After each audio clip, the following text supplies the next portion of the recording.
Hello friends, welcome to my channel. अगर आपको हमारी वीडियोस अच्छी लगती हैं तो हमें हमारे चैनल को सब्सक्राइब और लाइक ज़रूर करें और हमारे चैनल को प्रमोट करें ताकि हम ऐसे ही वीडियोस लाते रहें।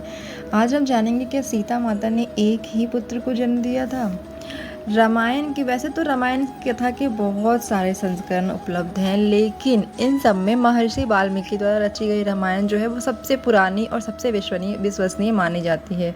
राम और सीता के जीवन पर कई तरह के महाकाव्य, ग्रंथ, उपग्रंथ की रचना की गई है, लेकिन जो महर्षि वाल्मीकि ने रचित रामायण है उसको ही पुराना और मूल संस्करण माना गया है। रामायण के कई संस्करण हैं, लेकिन जो वाल्मीकि ने रची है सबसे सर्वश्रेष्ठ और विश्वसनीय मानी गई है।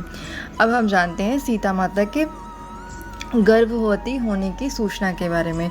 अब कथा के में वर्णन है कि वनवास से वापस अयोध्या के आने के बाद राम और सीता जी पहली बार पता चला उन्हें कि वे दोनों माता पिता बनने वाले हैं। सीता के गर्भवती होने की सूचना मिलने पर पूरे महल में खुशियों का माहौल फैल गया। राम के साथ साथ परिवार के सारे सदस्य बहुत ही ज़्यादा खुश थे, लेकिन यह खुशियाँ बहुत देर तक कहाँ टिकी। जब तक बात प्रजा तक पहुंची तब तक लोग सीता को शक की नज़रों से देखने लगे। सीता के चरित्र पर उठने लगे सवाल, जैसे कि हमारे समाज में स्त्रियों पर सबसे पहले ही सवाल उठते हैं उनके चरित्र पे, चाहे पुरुष कितना भी गलत हो। तो सबसे पहले सीता के चरित्र पर सवाल उठने लगे। जल्द ही यह बात सबको पता चल गई कि सीता जी अपने पति से दूर लंका में रहकर आई हैं। लो फिर क्या था, ये सब जानते हुए भी श्री राम ने उन्हें अपना लिया।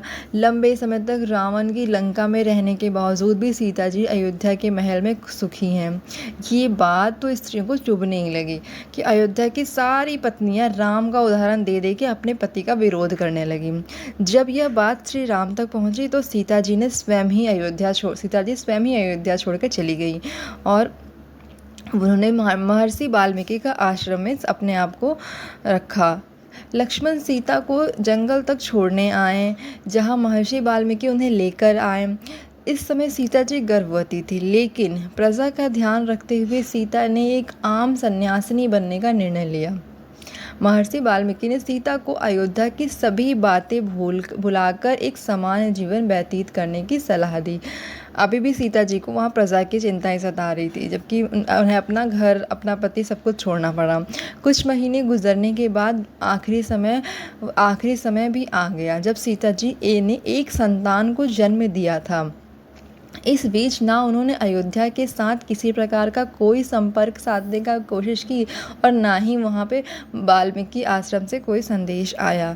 श्री राम जी का दुख। कहा जाता है कि सीता जी के अयोध्या छोड़ने के बाद राम अंदर से बहुत दुखी रहने लगे थे। उन्होंने अपना राज्य अच्छे से संभाला, लेकिन सीता की याद उनका पीछा नहीं छोड़ती थी। उन्होंने अपना पूरा जीवन प्रजा को समर्पित कर दिया। सीता की याद में श्री राम भूमि पर ही सोते रहते थे। लव की कहानी, लव के जन्म की कहानी। अब हम जानेंगे कि लव का जन्म कैसे हुआ था। कुछ दिन बीतने के बाद वाल्मीकि आश्रम में उन्हें नन्हे बच्चे की किलकारी गूंज उठी। सीता जी ने एक सुंदर से बालक को जन्म दिया। सीता जी द्वारा संतान को जन्म देने की घटना से संबंधित बहुत सारी कहानियाँ हैं। वैसे लोक कथाओं के अनुसार तो सीता जी ने एक साथ 2 बालकों को जन्म दिया था, लेकिन महर्षि वाल्मीकि द्वारा रचित रामायण में इसका कोई उल्लेख नहीं मिलता है, ना ही इस बात का कोई प्रमाण दिया जाता है। जिस पुत्र को सीता जी ने जन्म दिया था उसका नाम लव रखा था। लव के जन्म के बाद सीता जी का ज़्यादातर समय उसके पालन पोषण में ही गुजरता था। आश्रम के अन्य सारे लोग भी उसका ध्यान रखने में सीता जी की हेल्प करते थे। एक और कथा के अनुसार तो कुश के जन्म की अलग ही कहानी है। तो आइए हम जानते हैं कि कुश का जन्म कैसे हुआ था। एक दिन सीता जी कुछ आवश्यक लकड़ियाँ लाने के लिए आश्रम के बाहर स्थित जंगल जा रही थी, लेकिन उन्हें यह चिंता सताने लगी कि लव को कैसे लेकर जाए। निकलते हुए उन्होंने वाल्मीकि जी से लव का ध्यान रखने को कह दिया। सिर हिलाते उन्होंने हाँ में तो जवाब दे दिया, लेकिन वो अपने काम में इतने ज़्यादा व्यस्त हैं कि वो लव की तरफ देख भी नहीं रहे थे। लेकिन जैसे ही सीता माता आगे बढ़ी तो उन्होंने भी देखा कि महर्षि तो अपने काम में बहुत व्यस्त हैं और लव की तरफ देख भी नहीं रहे हैं। फिर सीता जी ने लव को साथ ले जाने का निश्चय कर लिया, लेकिन जब उन्होंने लव को उठाया तो महर्षि ने क्या दृश्य देखा ही नहीं। कुछ देर बाद वो महर्षि ने इधर उधर देखा तो उन्हें लव दिखाई ही नहीं दिया। अब उन्हें ये डर लगने लगा कि लव कहाँ चला गया, लव कहाँ चला गया, किसी जानवर का शिकार तो नहीं हो गया। अब वाल्मीकि बहुत चिंतित हो गए। महर्षि वाल्मीकि सोचने लगे कि अब वह सीता जी को क्या जवाब देंगे, सीता बिलाप करके रोने लगेगी। इसी डर के मारे वाल्मीकि जी ने पास पड़े कुसा यानी घास को लिया और कुछ मंत्र पढ़ने के बाद एक नया लव बना दिया। यह लव हूबहू पहले के जैसे लव की ही तरह था। उन्होंने सोचा कि सीता के वापस लौटने पर वे उन्हें यही सौंप देंगे और कुछ बताएंगे ही नहीं।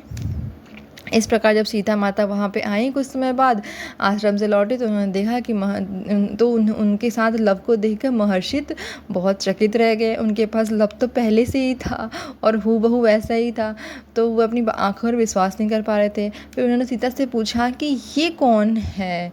सीता जी ने लव को अपने साथ सीता जी ने कहा ये लव है, मैं इसे अपने साथ ले गई थी, आप तो अपने काम में व्यस्त थे, आप तो इसकी तरफ देख भी नहीं रहे थे, तो मुझे डर सता रहा था।